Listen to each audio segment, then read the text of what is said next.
Well, lots of students have been left wondering lightly, what options they have. I'm joined now by Zeenat Islam, a lawyer and campaigner helping those from more deprived backgrounds to achieve in life. What is your advice if, as a teenager or parent, you feel cheated or powerless right now? Thanks so much, Nina. I think for me, the starting point has to be that we have to highlight and acknowledge that the government continues to systemize, disadvantage and reinforce privilege in an already deeply unjust and equal society, where it's the most disadvantaged that suffer first and suffer most, which is exactly why I'm trying to work in this space with these young people from these more disadvantaged backgrounds.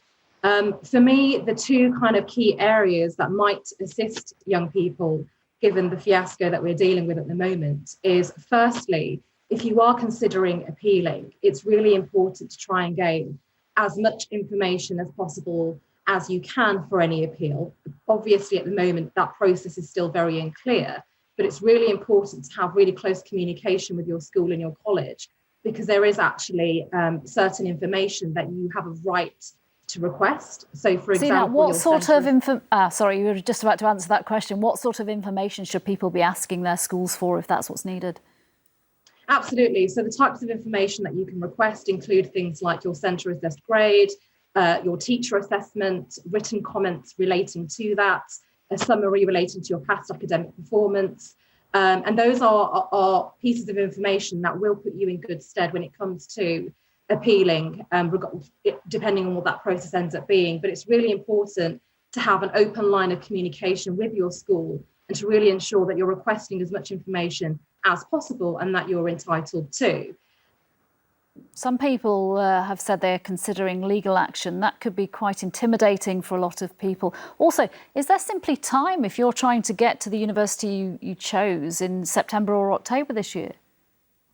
Well, I think the answers to that remain unclear, Nina, in total honesty, but you're absolutely right, because without knowing the ins and outs of how this process is going to work, it's difficult to see what's going to happen with students and what universities are doing. And one of the other areas of advice that I would give for students is to absolutely contact your university, explain your position, explain what grades you were expecting and what position you're in now, and ask them what they intend on doing. What I would really encourage, and what we are seeing a little bit more of, is a flexible and fair approach from universities. For example, Honour the Offer, you might have seen that on Twitter, universities like Leicester and SOAS, and also Worcester College at Oxford. And I really think that universities need to do what they can in situations where the government continuously aren't stepping up. Other sectors, how can we help? And so I really think that if students are contacting their universities, but also current students that are studying there and alumni, I think if we can apply pressure in those sorts of areas, that would really help.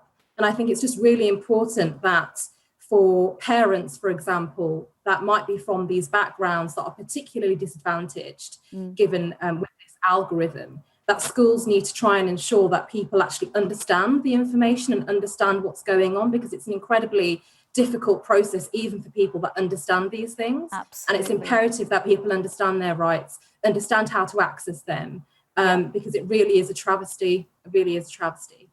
Zeenat Islam, we have unfortunately run out of time, but thank you very much for your advice there for anyone listening who is in that very sticky situation that you've just described there. Zeenat Islam, thank you very much. Thanks, Nina. You.